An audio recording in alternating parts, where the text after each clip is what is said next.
to do town manager report. Yes, please. All right. I know you guys have been kind of quiet over there. I know Kat's chomping at the bit. All right. Tyngsborough was invited to participate in the CGI video project, which is a partnership with the National League of Cities. The program offers a free video profile of the community, which can focus on a variety of areas you choose. Some of those include open space, recreation, economic development, and more. The video is produced and provided to the community free of charge. And the company that produces the video, I know you're wondering how do they make their money, they reach out to businesses in the community to see if they want to advertise on the landing page. There's no minimum number of sponsorships required, so if we enter into an agreement with them, they do our video profile and 0 Tyngsborough businesses sign up, we still get the video for free. The city of Gardner recently participated. They did theirs last year, and it's available on their home screen or their homepage to watch. Adam is currently reviewing the agreement just to make sure that everything is above board. If there's no issues, we'll sign the agreement, and we would be filmed in the spring series. So we'd probably launch it in our new website in this fall. Following up on a request from the board at a previous meeting, I've confirmed that National Grid will attend your meeting on February 12th to talk about the recent storms and power outages. I also expect, and Paul just left on this item, but one of the lingering things our Fire Chief Russell and Paul have been communicating with National Grid about is this natural gas issue that took place during that storm at the development behind the Council on Aging. We were very pleased to learn that National Grid conducted a meeting with the management company and the residents today at 3 p.m. I don't know how it went. We did get quite a bit of feedback last week from residents that they were concerned National Grid wasn't being responsive because, as a recap, when the power went out, all of their natural gas generators kicked on. It was resulting in high carbon monoxide levels in some of the units. The fire department, as a precaution, alerted residents to disconnect the gas generators until we could figure out what the issue is. It's looking like some of the units have undersized gas meters, which is causing the furnaces to act wonky, and that's what was emitting the carbon monoxide. So I'll get an update from National Grid on how the meeting went today at 3. That's really what the residents were looking for. So whether or not they come to your meeting on the 12th, I'm not sure, but I anticipate the National Grid will be prepared to give some sort of update on that as well. I also wanted to recognize Paul. We received an email late last week from residents that during that exact same storm lost power. One of the residents that was included on the email requires oxygen, and they just wanted to note that Paul went above and beyond on a holiday to make sure that everything was lined up, that the electrical inspection was done so it could be reconnected, and leveraged his existing connections with National Grid to make sure that that unit was on a priority list. So wanted to highlight things that are going well. We got notified today by the Massachusetts Cultural Council that our fiscal year 24 allotment through their grant cycle is $8,700, which is an increase over last year. Those funds are allocated by the Tyngsborough Cultural Council for community programming. Much of that happens at the Council on Aging and the library. So the Council on Aging does a great job leveraging these grant funds to add additional programming to a program they're already planning. But it's a great hit as always. This was mentioned a little bit this evening, but the town's new website is on track for a launch early next month. The last 2 weeks, and will continue this week, town staff have spent a lot of time learning the new platform, understanding how to edit content. We've broken it up into site admins and users, and our goal is really to ensure that all of our departments have the knowledge and the ability to update their own pages. Our current website is maxed out, and so we do a lot of kind of workarounds to get things to work, so we don't have many departments using the site directly. It's all kind of done through our office or IT, but with Civic Plus, it's going to be a department-driven, and even in some cases, board-driven updates. So it'll be really exciting to launch that. I was pleased to join the Tyngsborough Public Schools and Middle School Building Committee and Mr. Schneider and Mr. Eldridge this weekend to walk through the new middle school site. The project is coming along nicely. It's on track to be, it's tied to the schedule. I also just wanted to highlight that last week the MSBA notified us that the relief funding that we were expecting to come in at $4.1 million is actually coming in closer to $4.7 million. So we have the signed amendment. I signed it today. We're waiting on a couple signatures from the school committee, and we'll solidify that. The budget that we presented at town meeting in October remains the budget. We're still on track to complete it for that amount, so all positive news on that front. Speaking of interns, we have Adario Miranda from Innovation Academy working in our office this semester. He's currently helping us look at licensing processing to compare us to neighboring communities, not just in terms of fees, but to see how they do theirs so that we can, again, remain competitive. He's also expressed an interest in helping in our recreation department and with public safety. I wanted to call attention to the Board of Health's series of free classes and workshops that they're hosting.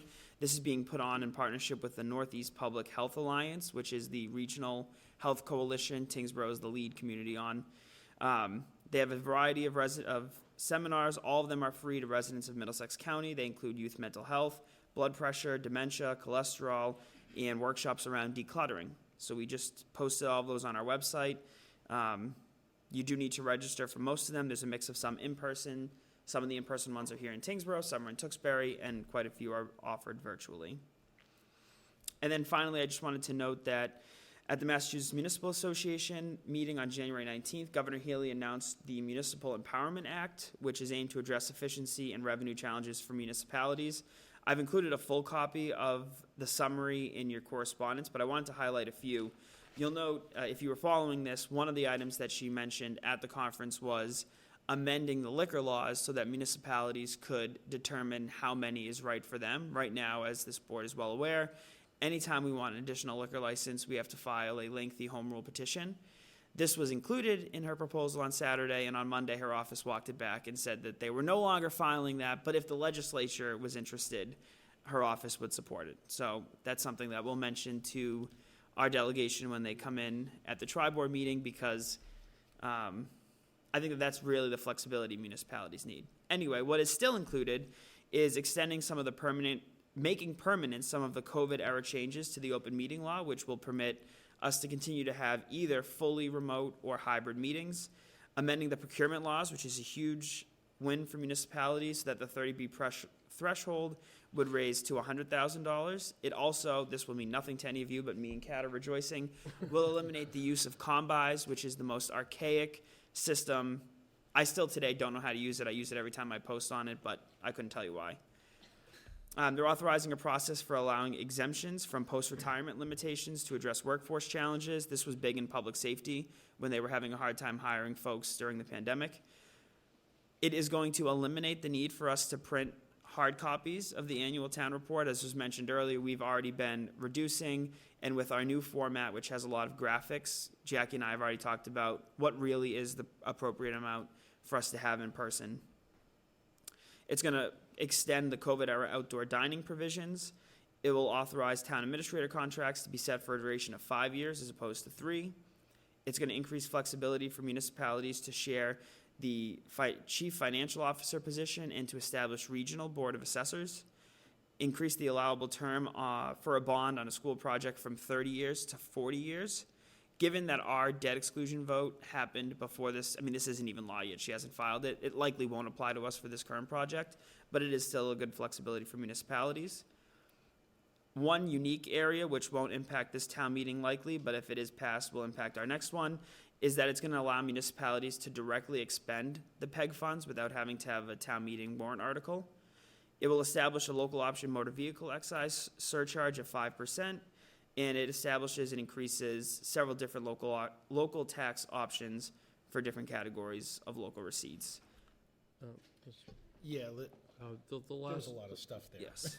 So, but the last two are really up to the municipality if they want to bring that forward. So it doesn't necessarily mean it's going to happen. So when people look at this, doesn't necessarily mean it's going to happen.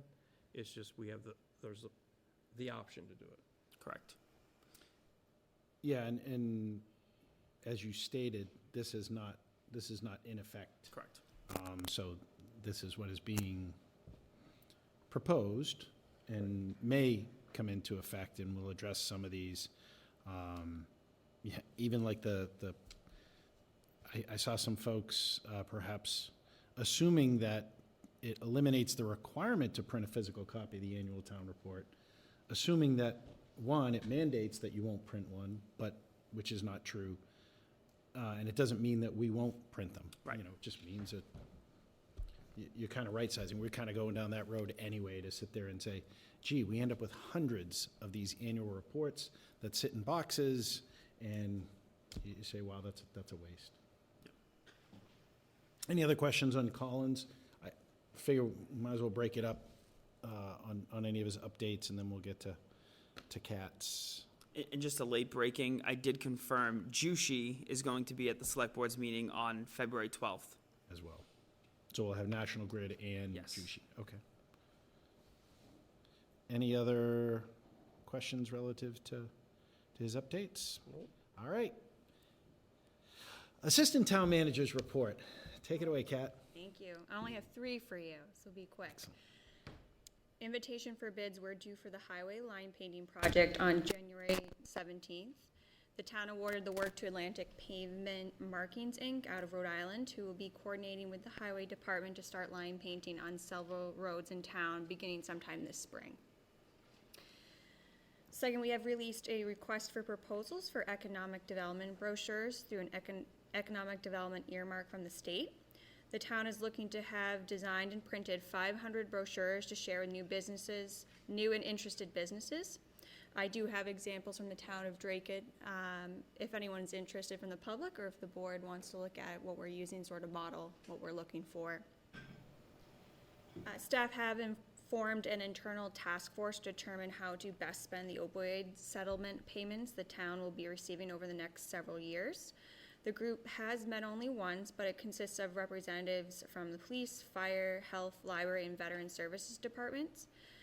At this time, the town has received a little over $51,000 in payments, and the state is really encouraging municipalities to collaborate, engage with the community impacted by the opioid epidemic, and leverage existing local and state resources when determining how to use these funds. Great. That's all I have. Questions, comments on those? Excellent. Well, thank you again for the update. I think that these are really good if residents can't watch everything in our meetings, and I don't blame you if you don't want to watch all of it, but I think that's the meat. It's available online afterwards. People can also subscribe to get it via email. So get these updates. There's a lot of stuff that's happening, and it's good to be kept abreast of all the situations that are there.